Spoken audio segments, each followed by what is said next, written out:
My name is Howell Oliver Edwin Grange Jr., Captain, captain of Tropic Air. how long have you been with Tropic Air as a pilot? Um, Started flying 2013, so no, 2012, sorry. Then 13 years. I flew a couple years with Tropic, then I went to Maya 1 year, 15 months, then I went back to Tropic from 2019. Okay, From ever since, just before COVID, yeah, I went back. okay.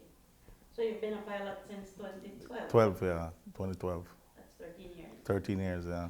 Okay, so let's start from this morning you went to church. This morning, well, when I found out I was going to get released, I told my wife I need to go to church before we get home.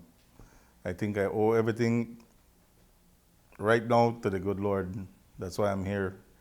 Because right when the ordeal started, I prayed to Him and asked Him to fill me with the strength and knowledge and to get to that man's head. And so all we have a good outcome for the day, and which He complied. So you went to church and I you said went, thanks. I said thanks. I went to lit my candle. I'm devoted to St. Jude. Even before this whole ordeal, you could check my Facebook page. Most of the times I post about St. Jude, so I really devoted to him. Ever since I started flying, never had an incident until now, which he still took me out from. A little bit injured, but we're here to tell the story. You ready to fly again? Ready? Recovery. Let's recover first. Yes. A little trouble walking still. The pain. I get 10 stabs actually.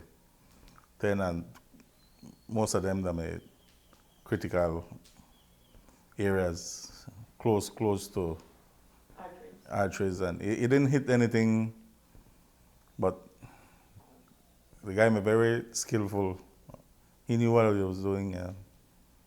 But I didn't get stabbed in flight like Mr. Fitz and Mr. Brown, sorry, and Mr. Francesco. They got stabbed in flight. I got stabbed right after landing when I put down the plane now. That's when we started the scuffle inside, and when the whole ordeal happened. Most of the his violent act, and started inside the aircraft right after landing. Could you take us back to when it all began? You took off the. I took off from Corozal. It was a little bit after 8 o'clock because we were running a little bit late because we had a lot of passengers that morning. We had two flights out of Corozal. And I was the second flight to land, so I parked right in front of the first flight that landed. And I sat in the plane because I saw them coming loading the bags, so I just sat there. I waited till everyone boarded the plane. And they had a co-worker's son sitting right beside me. And then Mr. Francesco, whenever he flies daily from, not daily, Monday to Friday, he works with us. He's our HR manager. So he sits directly behind. And then you had Mr. Brown right beside Mr. Francesco. Then you had the other guy. Who was the. Yeah, who was Mr. Taylor, the hijacker, yeah. And I took off, normal, crossing over Cerros. Then I started to hear the commotion, and that's when I saw when Mr. Brown, he was already injured, and Mr. Castaneda was already injured. So I started to turn back to Corozal. Then that's when he said it was a hijacking. And then he demanded the little boy to go to the back, everyone to the back. And everyone went to the back. And he started telling me I was going to take him to the United States. So I said, okay, no problem. So I told him which airport you want to go. So I found my airport in the GPS, the G1000 equipment we use, and I put it in and I moved it from the map so he was not seeing where I'm going. And if you don't understand what's happening in the aircraft, you're not going to understand. And So I started to head to the airport, and Is it Mexico? no, I started to head over to the international airport. When I passed behind the international airport, I told him we're heading into Mexican territory, and I had spoken to the controllers over the radio and asked them to speak in Spanish. And they understood what I was trying to do. Then I went out at sea, came back, but different direction, not on the same route, so he doesn't recognize any area. Yes, we saw the loops. Yeah, so I was mainly trying to fly over water. It's hard to get orientated over water if you don't know about flying and that kind of stuff. But so I went back to the airport, and then I'd asked him to please get someone that speaks proper American English, and they got someone, and they were vectoring me to final, and this was already like an hour and change in flight. So when I was landing, he thought he was landing in the U.S. And then You told him yeah, I told him because you he were taking him, yeah to the U.S. Yeah, so he thought he was landing in the U.S. Yeah. that you had already crossed Mexico. Yeah, because I spent a lot of time over the water. So we were over blue water, and we just going, and I was changing altitude every minute just to change the direction. Try to head back closer to Belize and just try to stay over water as much as I could. So when I told him we're getting into American airspace, and the girl was fine, and she was talking proper English. That's the person who Yeah, has to communicate. yeah, communicate. Yeah, but before I asked them to switch over, I was speaking to them in Spanish. So a long while after, I spoke to them in English. So we went, and he said he doesn't recognize the airport for me to go around. So I went back out, and that's when we started to argue in the airplane, me and him. And he told me, if you're not gonna take me to the airport, then we all gonna die here today. What airport was that? I don't remember the name. There was one in the U.S. The one in the U.S. Yeah, it's somewhere in Missouri. Missouri. Yeah, Missouri or Mississippi, something like that. I don't really recall. But so I started heading back. I started to argue with him because I wanted to distract him from he seeing me getting closer to the airport. At the same time, I was descending. At that time, I only had about 10 minutes more of fuel. And well, I decided to land. When he realized it was not where he wanted to be, then the whole scuffle started inside the airplane. That's when he stopped you. Yeah, he stopped me. Yeah, Still right still after. landing. Yeah, just after landing, he stopped me, and then I cut off the engine, and then we started a fight, like back and forth. Pretty good hits though. Trying to find all the arteries, and he missed my jugular. Okay, he hit me in my chin here. So he was pretty skillful guy with a knife. Pretty skillful guy with a knife. He tried to hit me the temple, but I had my shades on. And then this was the biggest one.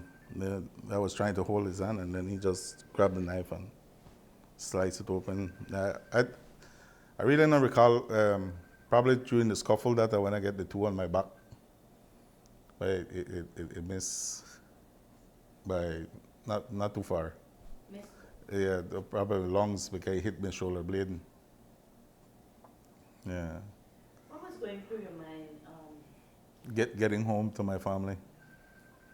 Getting home to my family. That was playing through my mind. That's all I wanted. And from when the ordeal started, I prayed to God. I asked him to give me the strength and the knowledge and the calmness to deal with this situation and get everyone or most people home. So when you see that he was serious and started to stop passengers, Well, I didn't see when he stopped Mr. Brown. I didn't see that. Yeah, when I turned around because I heard the scuffle, and that's when I saw the blood. And then I saw Mr. Francesco, our HR manager. He already had blood on him too. So that's what really happened that day. A long hour and 45 minutes. Long. How do you condition your mind now after recovery? It's gonna take time, but you gotta fight fire with fire. You gotta go back to work. And then there are all these new regulations that will be or have been put in place. Please. Well, I haven't really looked into them yet and see, but I've been speaking to work, but they're just focusing on me to get back fully functional. I still have problem walking and you know, especially in the mornings when I get off bed, I still have to find the balance and then start move. Right. Yeah. But overall health pretty good. I don't need any oxygen anymore for breathe.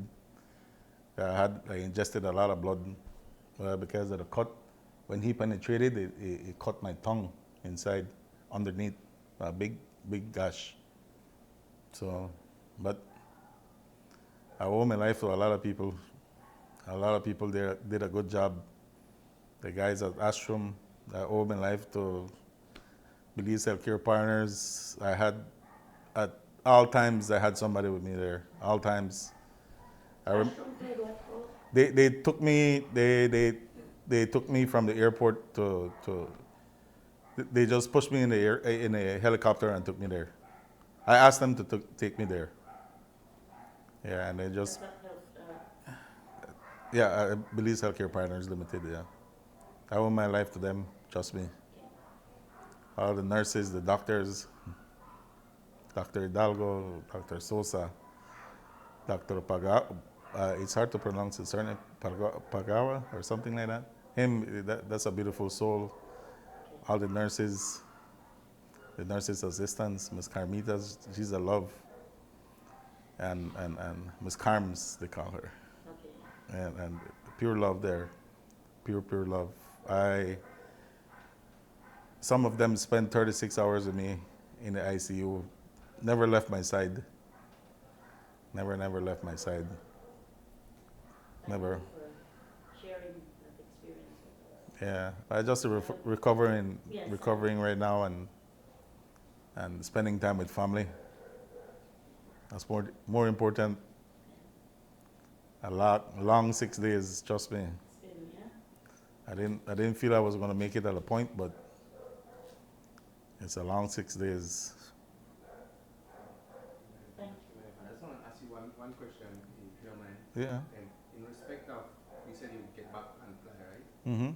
There's a good chance that the plane that you flew is not going to come out of commission. You're going to fly that plane. How do you feel? I have no about idea. the possibility of getting back in that same aircraft. Well, all the aircrafts are the same thing. Yeah. All the aircrafts we have are the same aircraft, same equipment, same. So I guess once you get the hump in a one, then all of them will be the same thing, you know. But I don't think they're going to take it out of commission. I don't see anything wrong with the aircraft, and no need to take it out, you know.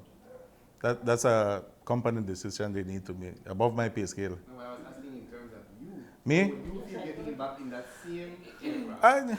I don't know. It's the same equipment we fly, so I have to put myself in that position to find out, and I'll get back slow. It's going to take a little bit of time, but I'll get back there. Something I love, something I fight for to get there a long time. So I gotta be back, gotta be strong for the family. And money not come easy, so you have to go work. And we're Belizeans, so you have to make it out there. Yes, we do. Yeah, so. And you got shot and killed right after stabbing you. Yes, during the scuffle, I kind of heard the shot, and then I believe that's where he inflicted the last. This was the last wound, and that's where I believe that's where he wanted to go for the kill shot, you know, and to put me down, and then I heard a second one. I heard 2 shots in the aircraft. That's what I heard, 2 shots. I remember it was a long couple seconds on the runway, trust me. I didn't lose consciousness. I remember all the way to the operating table. All the way there. But, well, difficult day, hard hard day. But everybody survived. Everybody survived except that guy. I don't mention the name because I don't want to remember his name. Thanks for your time. All right, thank you very much. You're welcome, I think you guys. should write a